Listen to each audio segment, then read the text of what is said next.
to Diplomatic Mission Program. Today we are in residency of His Excellency Mr. Poutyt, Ambassador of Netherlands to Kuwait, and his lovely wife, Ms.Anna. Together they have 2 daughters and 2 sons. Let's go and discover about their diplomatic mission. Good evening, Mr. Poutyt and Mrs. Anita. Thank you for speaking with Kuwait TV today. Welcome to Diplomatic Mission Program. Mr. Poutyt, you started your diplomatic career before 36 years when you joined Ministry of Foreign Affairs in 1980. You've been in many countries before you came to Kuwait. Tell us please more, how and where did you start your career? Thank you. First of all, thank you for having me in your program. I'm very pleased to be there. Yes, it's already too long ago, 36 years that I'm in the diplomatic service, and I am, as you call it, a career diplomat. You know, you start very low on the scale of the ranks, and step by step you get a little bit further. In 1980 I started after it's a kind of a training at the Ministry of Foreign Affairs in China, in Beijing. And after having me served there, I was in Vietnam. And as from there, also I was very many times in the Middle East. And you know, to make a long story short, the love for the Middle East was always there. And that's why I'm so happy to be now in Kuwait. Your Excellency, from 2009 to 2011, you've been ambassador to Tajikistan, Uzbekistan, and Kazakhstan. Interesting to know about your experience in these countries, because the culture there is totally different from your culture. So tell please more about it. I just told you that I have a lot of experience in the Middle East. So for me, but the way it goes in a diplomatic career, sometimes you're surprised, and sometimes the ministry invites you to go to a country where you didn't think of. So, but once of a sudden they asked me to go to Kazakhstan and the other countries that you mentioned. But it's amazing, interesting, a total different environment from the Middle East. And of course you see there young countries, they had this independence from the former Soviet Union, and they have to build up their society, you know, again. And the point of Kazakhstan, of course, is that, you know, it was rather poor country, but then they found oil, and that's why there was a big boost in the whole society. We were very pleased that Dutch companies, especially Shell, could be of assistance to get the petrol where it should come, you know, on the world market. So then the Kazakhstan got wealth, they got richness, they could do more things for the people. And then you saw this whole development situation, and so it was great to be part of that and to assist the population and the government of getting things in place and getting the development of this country. So that's why for me it was a new experience to be in the Eastern European or Central Asian countries, but it was amazing, and I had a great time over there.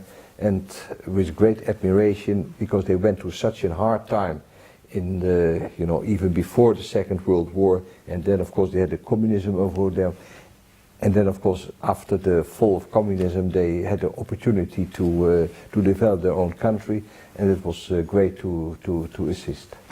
Yes, because in one of your interview that you gave in 2007 for Caspian Channel, you mentioned that you feel the spirit of freedom and wind of change in that place. Exactly, because these people had to suffer so much in the past. You know, I think they had 50 or 60 years of only suffering, and then once of a sudden they had the possibility, with the wealth they got from the oil.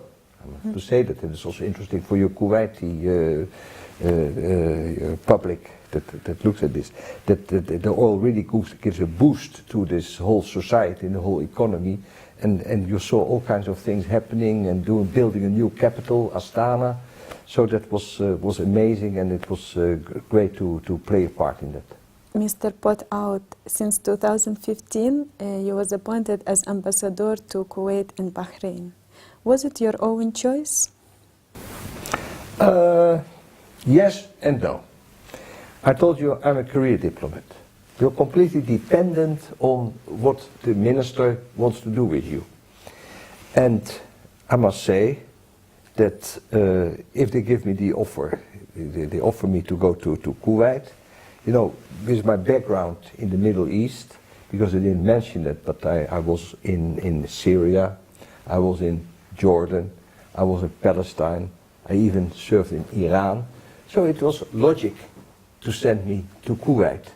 And so that's why, is it your own choice? No, they offered me to go to Kuwait and Bahrain, and I gladly accepted to go there. And it's a beautiful country, nice weather, nice food, nice people, something to do. So I gladly accepted Kuwait. Kuwait and Netherlands celebrated 50 years of diplomatic relations last year. And Kuwait, they organized a nice exhibition, Netherlands, for Arabic art. What was the impression of your people about Arabic art there? You have to realize that the link between Holland and the Arab world is a very old one. It was already 400 years ago. I think we were earlier than all the European countries when we started relations with the Ottoman Empire. Our relations with Istanbul are older than all the other European countries. We had very many relations with the whole Arab world, but also with Indonesia. We have a special link between Holland and Indonesia. We're also in a huge Islam country. So that's why the Arab world and the Islamic world is very much familiar to my country. In Leiden University, it was the main hub in Europe for the Islamic and Arab studies. So there's a great interest from the Dutch population for the Arab culture, and that's when we organize a kind of an exhibition on everything that happens in the Arab world. This is for the Dutch population is a normal thing, and may I add something else to that? The last 20-25 years we got a big influx of Islam, the Arab world, in Holland, because many Moroccan people found their way to Holland, but also many people from Turkey went to Holland, and also many Iraqis and whatever.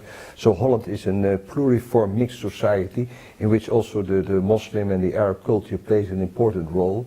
And so that's why, you know, I don't say we, anyway, we are very well known with the Arab world, and that's why we have great interest of everything that the Arab world can give to let's say, the heritage of mankind.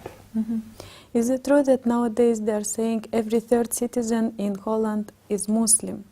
Every third, I don't want to say, but I think it is 20%, 10-20%. Yeah, anyway. no, less. Anyway, but there's a huge Muslim community, and I must say they integrate quite well. There are very many people from Arabic background who do quite well, go to universities and to study. And may I say something in particular, especially the women, you know, the girls, they like to study, they go to the university, and they are really the power ladies, even more than the men. So they are the number one for the integration between the Arab and Islamic world and the Dutch society.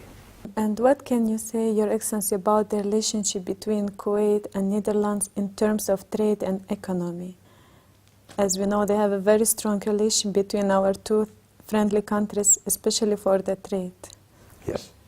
Now, I must say that we have an embassy already for 50 years, as you mentioned it. Strong relations. Initially, it was very much for the economy.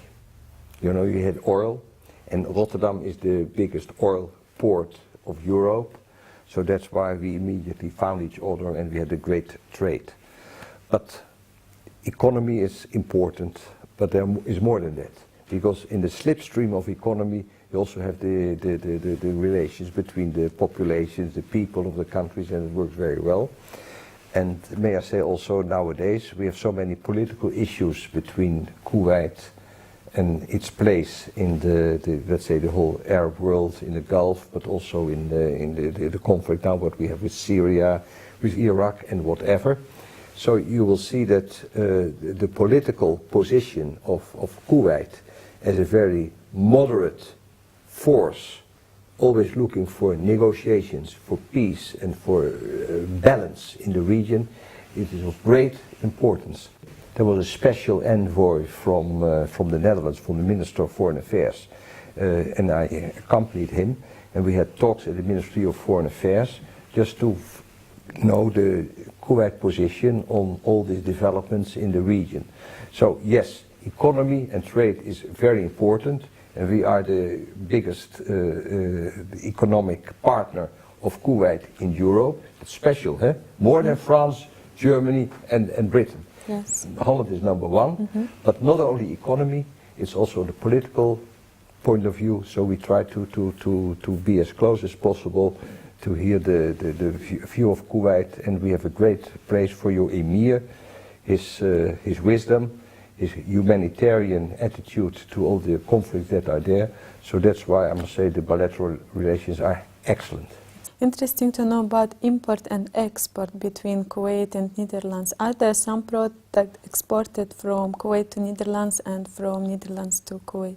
I don't think I tell you a secret that the number one export article from Kuwait to the Netherlands is crude oil. We have our refineries and the oil comes from Kuwait, and that works very well. Of course, I know that in the past it was more, because nowadays Kuwait is also exporting to China and to the Far East, but Holland is still a hub for all the oil from Kuwait to Europe.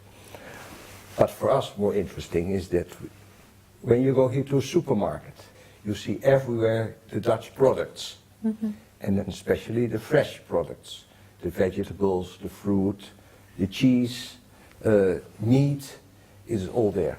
So that's why, you know, from Holland it's not the luxury goods. It's not the beautiful cars that are coming from Germany or the beautiful handbags that are coming from Italy, but so let's say the food stuff and all the things of the day-to-day living to prepare your meal in the house, in the kitchen of the Kuwaiti families.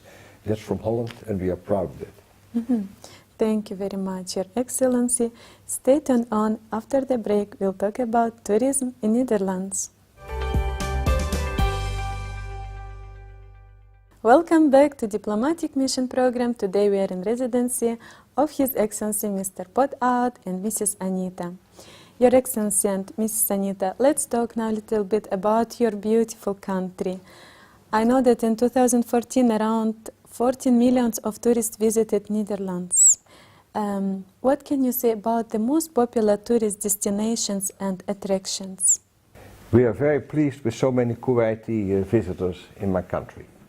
And it helps a lot that we have KLM flying on Kuwait every day, a direct flight. So this is important. And even if people going from Holland later on to the United States or somewhere else, it's always great if they stay 1, 2, 3 or even a month in the Netherlands, because it's interesting enough.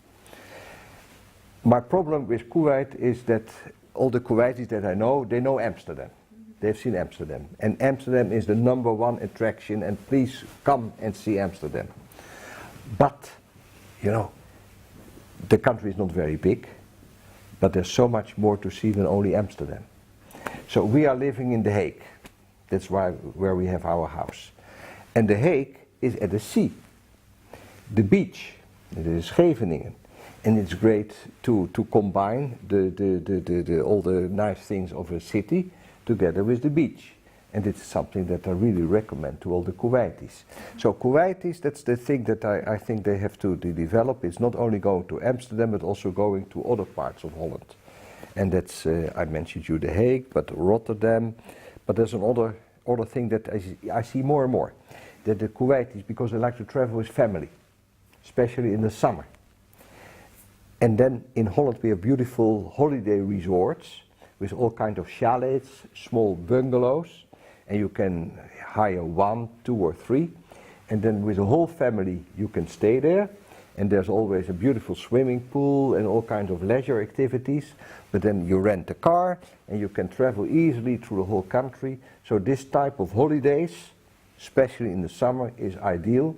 And I really would like to recommend all you Kuwaiti viewers on the television to go to Holland and, you know, take 1 or 2 or 3 bungalows and have a good time in Holland.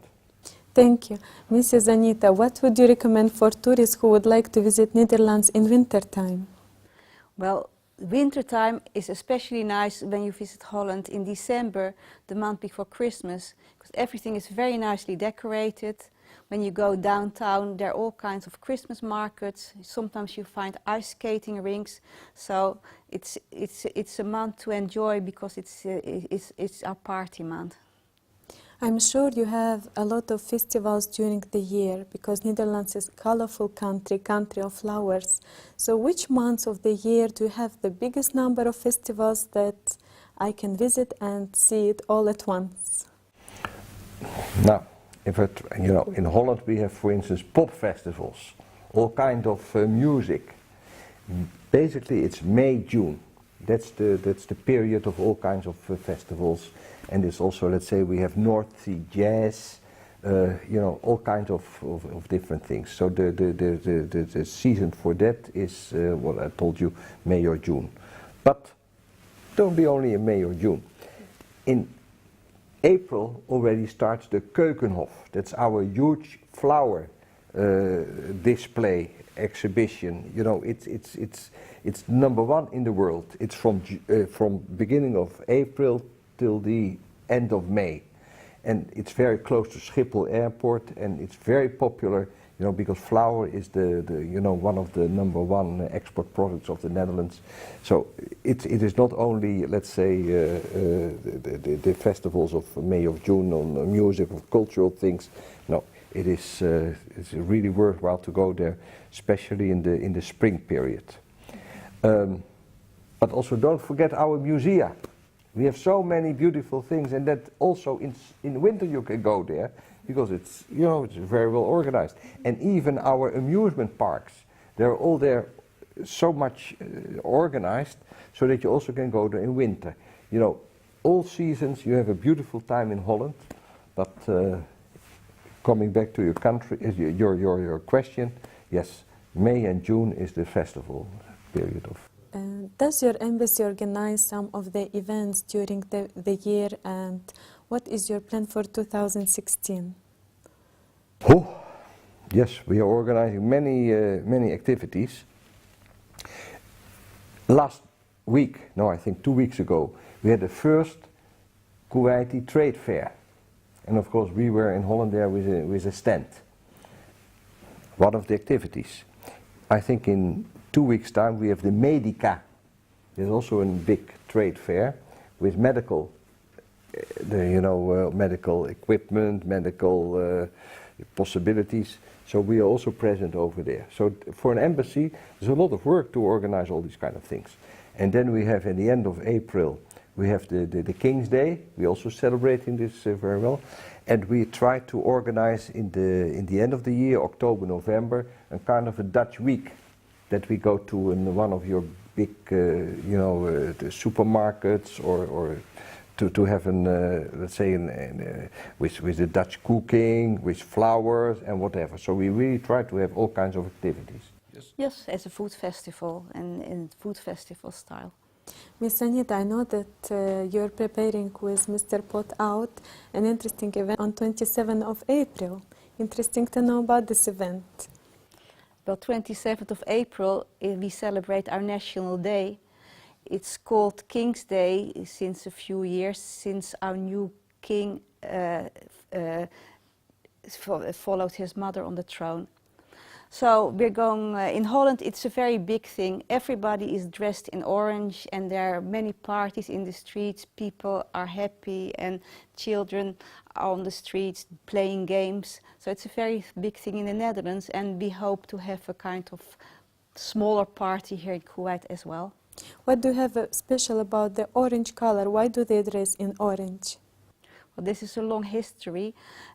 Our monarchy is based on the Prince of Orange, and that's one of the official titles of our king is Prince of Orange. So it dates a long time back, but that still means that we're using orange as our national color when we have events like football matches and then of course our National Day.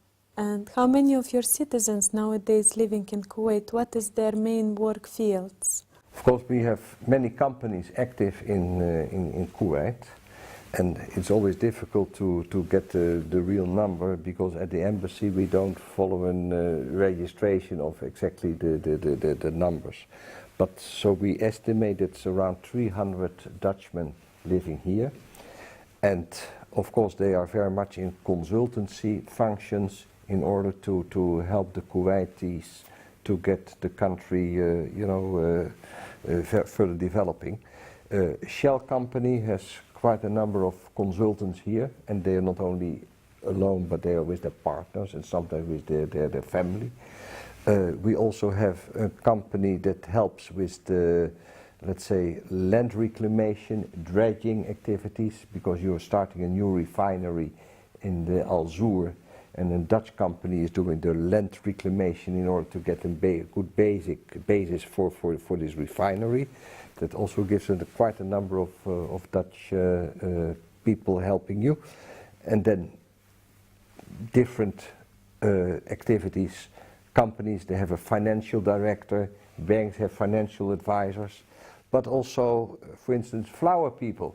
You know, they are here, and to decorate your palaces. That's something also very much done by Dutch people. But you know, as an embassy, we cannot control this all. So they just do their own things, and then sometimes we got to know about it, and sometimes we have no clue what they are doing. But you know, the Dutchmen are always everywhere, and I'm very pleased to see that it works fine. Definitely, I'm curious, since you would like to say a message for your community in Kuwait through our program Diplomatic Mission, in your language and in English language. So you want me to say some words in Dutch as well? Yes. Okay. The point, of course, to my own community is we were talking about the economic things and what they are doing here. Yes, they are dredging, they are consultants for the oil and I don't know what.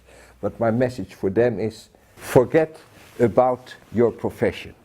But once you're here in Kuwait, try to get as much as familiar to the Kuwaiti people. They are so nice. They have a different culture than we have, but they are relaxed, they are nice people, and just invest in the normal day-to-day living with your neighbors, with your colleagues, and have a really good time, because it's fantastic to be here. And again, forget about economics, forget about money, forget about politics, but just enjoy. Thank you very much, Mr. Poutyt, Ms. Anita. Stay with us. After the break, Mr. Poutyt and Mrs. Anita will share with us an interesting moment of their family life. Welcome back to Diplomatic Mission Program. We are here with Ambassador of Netherlands, Mr. Poutyt, and his beautiful wife, Ms. Anita. Mrs. Anita, we know you as wife of Ambassador and mother of 4 children. Tell us, please, about yourself more. Well, maybe first of all, you would be interested in how we met each other, and that was already 30 years ago. So we've been together for 30 years. We were colleagues at an embassy. That's how we met, and that's how we got married and how it all started. And as you said, we have 4 children. We have 2 daughters and 2 sons. 3 of them live in the Netherlands and 1 of them lives in Singapore. It's interesting to know about how did you manage between being wife of ambassador, as I mentioned, and between your family, 4 children when they were small? Well, when they were small, it was quite easy to move around, because when they are small, it's easier for children to change from schools and to make new friends. But once they get older, it's more difficult for them. So that's why we decided, when our children were in their teenage years, that I would go back to the Netherlands, raise the children there and get them through secondary school. And my husband had to do some postings on his own, because it was not easy to combine it with the family. So it meant that I have been in Holland for 14 years. And that Kuwait is in fact our first posting together again, and this time without the children, which is also a new experience and a new challenge again. Of course, it's like you came back to the new marriage. Exactly. I mean, it's like 30 years ago when we started, when the two of us started. I'm sure during the 30 years you found a lot of common interests and hobbies that you like to do during your free time. What is the most common interest together? Well, we have many things we share together. And for example, what we love to do in winter, in our winter holidays, we love to go skiing, and not only together, but with our children, because it's a nice hobby to do together. And of course, our children, they ski much better than we do, but we always meet somewhere in the snow and have coffee or lunch together and have a good time together. Mm-hmm. I'm sure your weekend in Holland totally different from weekend in Kuwait. So how do you spend your weekend here? Well, in fact, the weekends in Holland and Kuwait are not that much different, because you use the weekends, first of all, to relax a bit, to read the newspaper, to visit some friends, have lunch. That's what we do in Holland, and that's what we try to do here as well. So in that respect, I mean, our weekends are quite similar. Mm-hmm. Yes, but there's a difference, of course, because in Holland the family is around, you know, brothers, sisters, parents. So and that plays a role, you know, birthdays, and that's something that you miss when you are here in Kuwait. Of course, you don't have your family around, and of course, we have many friends from other embassies and not Kuwaiti friends, but of course it's different than with the people that you know in Holland, and so of course there is a difference. But of course, once we are in holidays in Holland, and sometimes it happens, then of course it's very intensive that you try to see your family and your friends. You try to create quality time in order to see them, because that's what you're missing when you're far away in Kuwait. Mm-hmm. Have some of your family members been in Kuwait before? Did they visit Kuwait? Yes, in fact, our two sons came to visit us here. One of our sons came in December, and the other one just came recently. And of course, both of them have lived in the Middle East and visited many countries, but they were really impressed being here, seeing this country, and see what's going on here, because it's something completely different than they were used to before. Mm-hmm. And next week, her mother is coming here, 80 years old. Oh, nice. It's Yeah. something, eh? It's the first Yeah, time yeah. for her to Well, in visit fact, you. to visit Kuwait, of course. Did Yeah, you prepare some program for your Oh. mother here? Yes, very Yes, well. from early morning until late night, of course, because we want to do as much as possible in 1 week time, and to show her how nice and how friendly Kuwait is. And as a son-in-law, I have to behave very well, you know. I have to be very caring, the best side of myself, so she will have a great time. For how long she's planning to stay here? It's only for a week. For a week. So for a week you have to be a perfect husband. Yes, that's right. Thank you very much, Your Excellency, Mr. Poutyt and Mrs. Anita, for an interesting interview, for sharing with us lovely moments of your family, private life, and an interesting information about your career. Thank you for having me in your program, Valerie, and I wish you all the best. And I really hope that, you know, also through this program, the Netherlands and Kuwait will come even closer together as they are already now. Thank you very much. You're welcome. Thank you.